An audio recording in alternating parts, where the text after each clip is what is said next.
Hi, this is Tamara from mooglyblog.com, and in this video I'm going to be demonstrating how to make the Oh My blanket. It's a free pattern that you can find on mooglyblog.com, and in this video I'm going to be showing you the basic stitch pattern that I used for this blanket and may use for rowed patterns in the future. But if you want to know exactly how to begin the blanket, how many chains, how many rows, what sizes you can make, then you definitely want to go to mooglyblog.com and look for the Oh My blanket to get the full pattern. If you're on YouTube, there will also be a link in the description. So let's begin. This pattern is made with Lion Brand Heartland. I used 4 colors, although you can use as many colors as you like. These particular ones are Great Sand Dunes, Olympic, Glacier Bay, and Pinnacles. And it uses a USK hook. That is a 6.5 millimeter. This particular one is made by Furls. So let me set this aside and we'll take a quick look at the finished blanket. Okay, here we have the finished Oh My blanket. Obviously, this is a close-up. We can't quite pull back enough to show the whole thing on camera, but it's basically there's the border, and it's just these rows over and over again throughout the blanket. And again, if you want to know how many stitches to begin with or how many rows, you'll find that info on mooglyblog.com. Now, this pattern does call for a multiple of 8 plus 2 and has a 4-row repeat. So that's what I'll be showing you today. So let's get this out of the way and begin actually crocheting this pattern. Okay, now as I just mentioned, this pattern calls for a multiple of 8 plus 2. So I have started with a chain. We're in a close-up here, so it's hard to get it all in, but I've started with a chain of 26, which is 8 times 3 plus 2. So we'll be making a little swatch size today. So what I'm going to do is I'm going to skip the chain closest to the hook and single crochet in the chain after that. As you can see, I like to work into the back hump of the chain when I'm working into the chain, but that's just personal preference. You can work into whatever part of the chain you prefer. So after that, I'm going to skip 3 chains, 1, 2, 3, and work a big shell in the chain after that. The big shell for this pattern is 4 double crochets, chain 1, 4 double crochets, all worked into the same stitch. So that's 2, 3, 4. Go ahead and pause if you need to catch up. 4 double crochets, chain 1, 4 double crochets again, all worked into that same chain. And throughout the pattern, big shell will always be 4 double crochets, chain 1, 4 double crochets worked into the same stitch. Oops. Let's try that again. There we go. And if you haven't worked a double crochet before, then you're going to yarn over, go into the stitch, pull up a loop, yarn over, pull through 2, yarn over, and pull through 2. So that's our first big shell. Now you can see it's a little wobbly down here, but we're going to work a border at the end of the blanket that will cover all that up and make it a lot more sturdy. So to continue, after our big shell, we'll we'll skip 3, no chaining, 1, 2, 3, and single crochet in the next chain. And that is basically our repeat. Whoops, not a slip stitch. Accidentally pulled it right on through there, didn't I? Let's try that again. There we go, single crochet. Then we skip 3 more, 1, 2, 3, work another big shell right in there. And you may recall I just mentioned that it's a multiple of 8, and I did 8 times 3. Well, that means we're going to get 3 big shells. So that's another way to know you're always on track. So we're working on our second one here. We've got 4 double crochets, chain 1, and 4 double crochets right back in that same stitch. There's 2, 3, and 4. And then of course again, pull my yarn out straight a little bit here. We skip 3, 1, 2, 3, and single crochet in the one after that. Now, if I chained correctly, we should have skip 3, another big shell. There we go.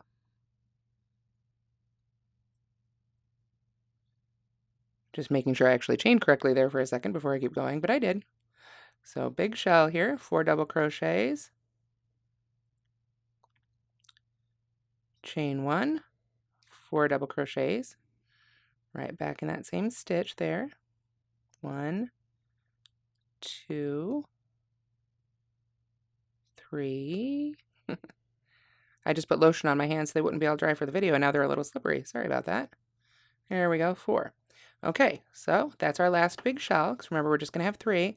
So we should have 4 chains left, and we do. Hooray!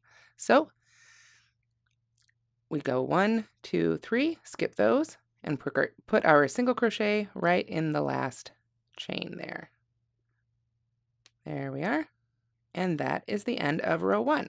Now, row 1 here is a little bit of a setup row. The 4-row repeat will actually be rows 2 through 5. So we're going to build off these. Now, when I make this pattern, I like to switch colors at this point. So rather than finishing that last single crochet with this color, what I will do, let me pull that single crochet back out. I'm going to go into that single crochet there, pull up a loop, and then I'm going to finish the single crochet by yarning over and pulling through with our next color.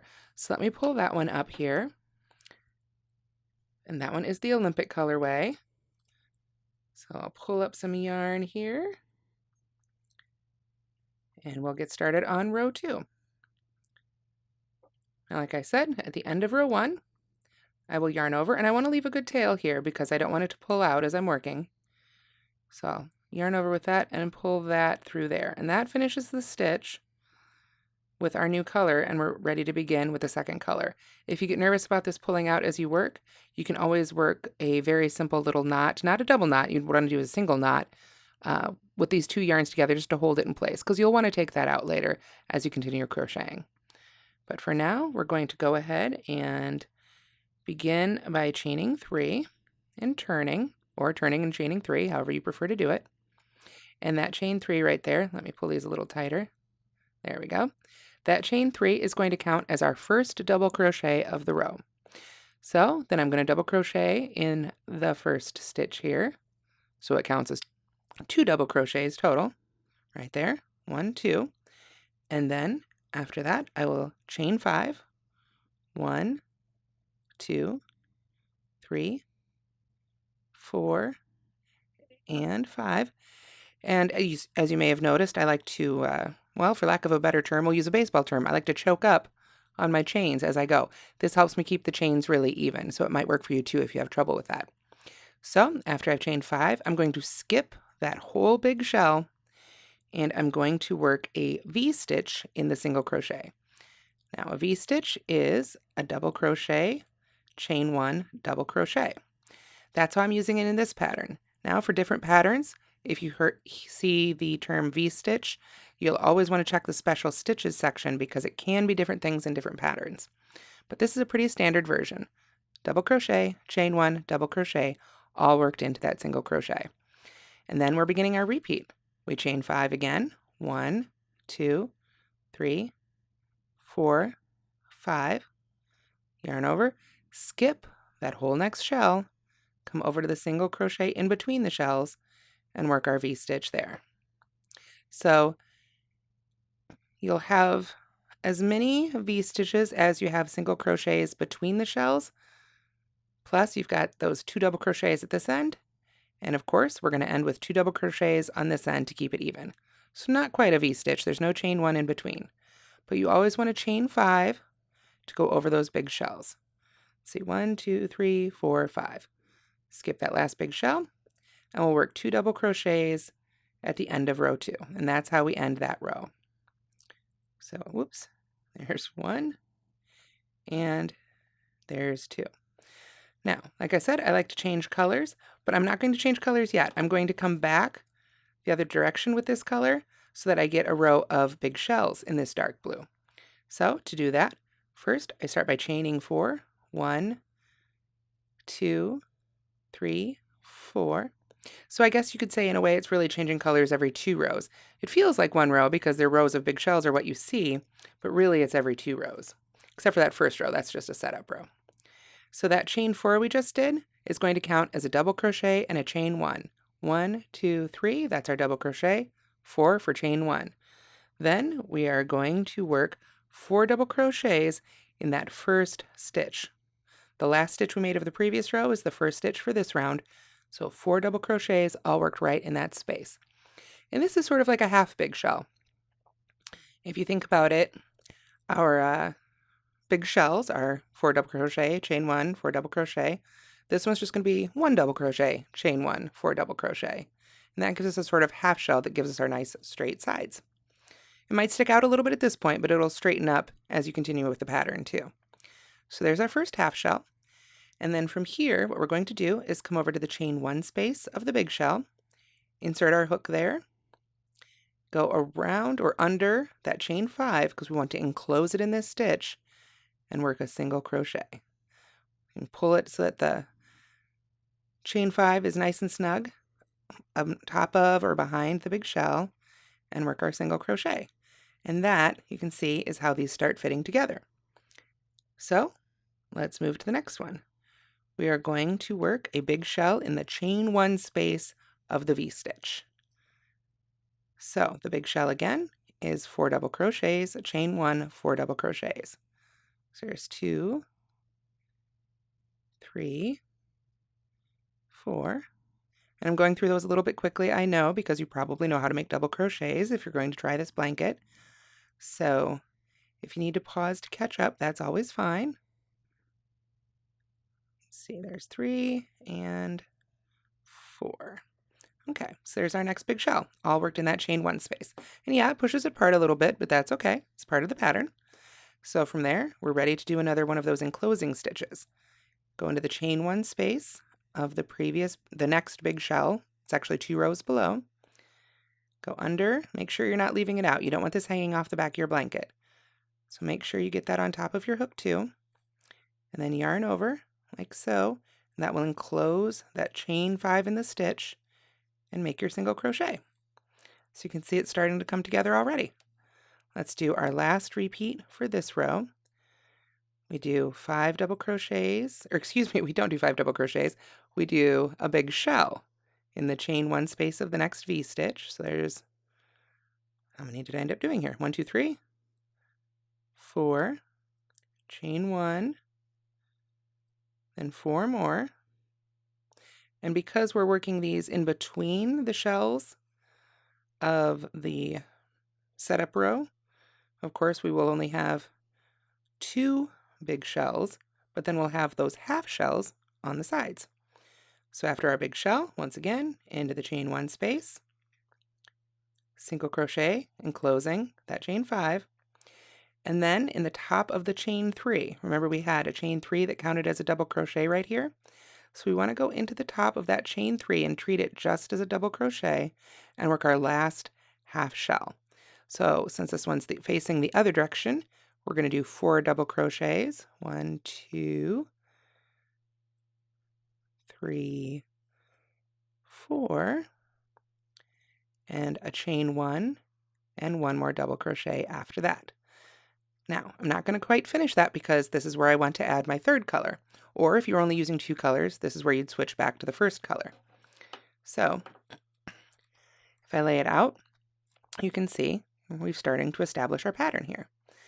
Now, carrying the yarn along the sides, this is something I get a lot of questions about because I don't want to have to cut the yarn every 2 rows. I'm sure you don't either. That makes for a lot of ends to weave in, and that's rarely people's favorite part.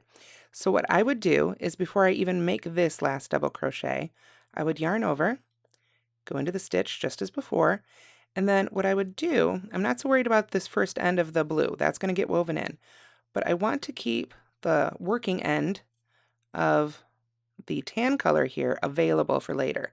So what I would do is I would go ahead and lay that over my hook. Excuse me, I grabbed the wrong one. Let me try that again. The working end, lay it over the hook, and then I would enclose that. Let me try and pull it back into focus here. There we go. I would enclose that when I go in and pull up my loop. And you can see that's going to hold it right along the side. You don't want to pull too hard on that end. It will make the side of the blanket squinch up. And you don't want it to be too loose or you're going to have a bunch of loops off to the side. So it takes a little bit of practice to get it just right. But for now, we don't have to worry too much about it because we're not working with it yet. So it'll adjust. Let's grab that working blue end again, right there. Pull through the first 2. And you can see that one's moving up the side. Yes, you can see it in back, but when we make our border, that will get covered up. So let's find our third color here. This one would be the Glacier Bay colorway right there. You can see this was actually my leftovers from when I finished the blanket. So pull up some yarn here, find my end again. Where did it go? There we are. All right, getting myself a little tangled. There we go. So with that one, again, you want to leave a nice long tail so that it doesn't get pulled out accidentally.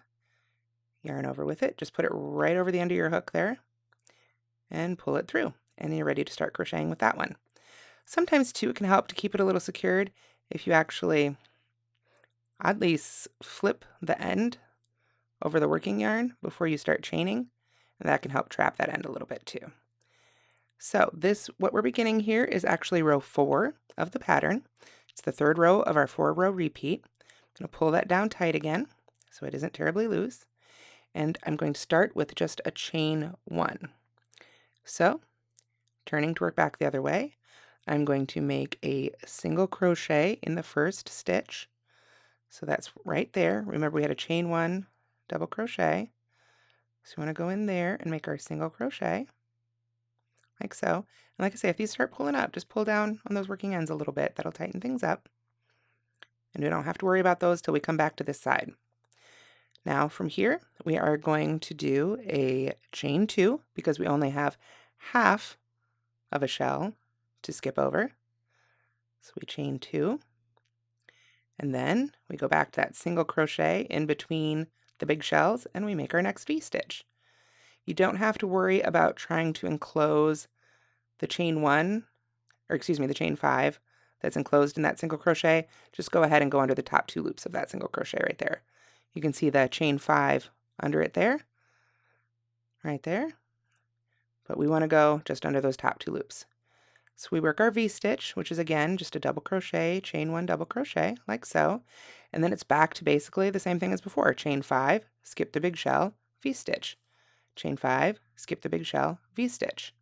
But of course we have to handle the end a little differently because the previous row of big shells ended with half shells. So was that 5? 1, 2, 3, 4, 5. Then it's time to skip that big shell and do another V-stitch right there.